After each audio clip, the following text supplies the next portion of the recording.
All right. Let's consider the following scenario. Um, so yeah, there's a lot going on, but take it step by step. So there's this, let's say a table, and you have M2 on the table. The surface is frictionless, and you have this pulley here. This pulley has a mass of M3, and the pulley is in a shape of a disc, and you have this M1 hanging, and we know the whole system is accelerating downwards. Um, so accelerating downwards. Um, so given this scenario, there's a lot that is going on. So we must decide what do we know about this. Uh, so first we know that we can describe the linear behavior. We can describe the linear behavior of M1 and M2. This is done by the sum of the forces equal to MA. And also, since we have a pulley here, we can describe its rotational behavior. In other words, we know the sum of the torque is moment of inertia times alpha. And uh, so here I first describe M2 since this is one of the easier mass because there's only one relevant force, which is T1 going this way because we know the system is accelerating downwards. And so the sum of the forces is equal to MA and T1 is equal to M2A. And A is equal to T1 divided by M2. So the slightly more complicated one is M1. You have two relevant forces. Um, One is M1G and the, the weight of the mass, and also you have tension going up. Uh, we know the magnitude of the weight is bigger than the tension because this box is accelerating downwards. So we write F equals ma. Then we can solve for T2 here. So the torque here, so similarly, we know that the magnitude going clockwise, in other words, going linear behavior downwards, is larger than the torque going counterclockwise. So we can do this. If you want to maintain the good form, you can uh, write in, you know, in terms of um, strictly counter positive and clockwise negative. So in that case, you really have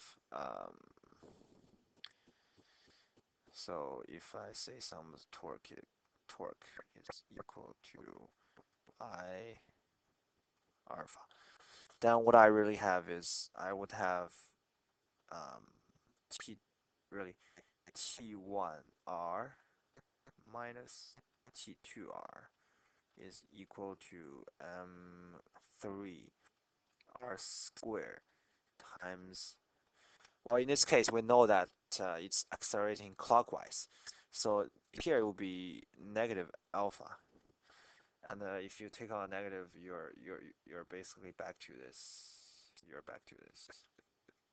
So these are really equivalent to each other. Um,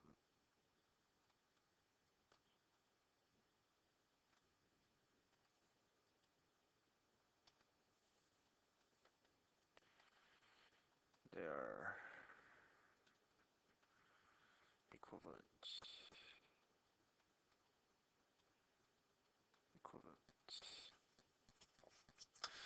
Equivalent. Now that we've got three equations and we've got how to express T1 and T2, we can actually solve for acceleration. So let's solve the acceleration. Um, So first that we know T1 is M2A.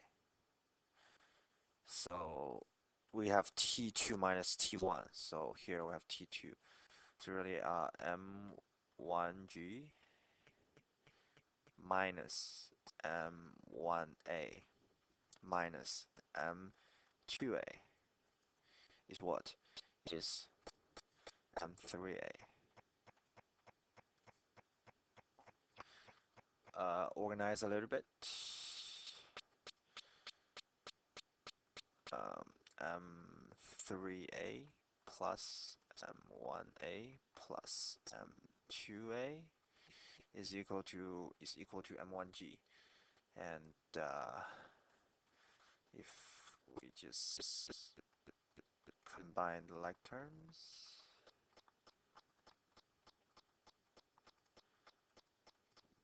then A is really M1G divided by M1 plus M2 plus M3.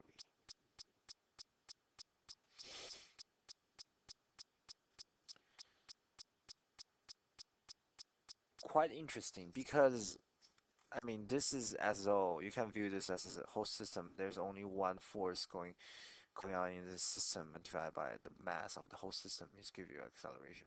But we we some you can see that we've proven that this is the case. And just note that if there's a special case, right?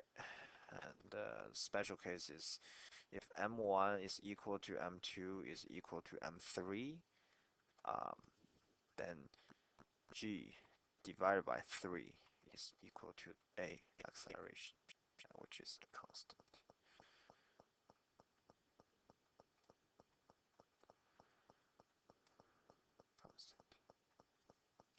Okay.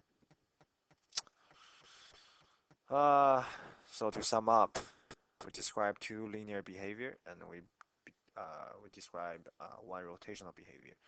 Then we relate them to each other, and we solved for A.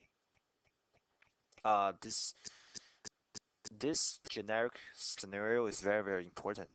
If you really grasp this, and you can do it on your own, then a lot of problems stem from this. Once you know this kind of basic setup, then everything will fall into place. Okay. Hope you've enjoyed this.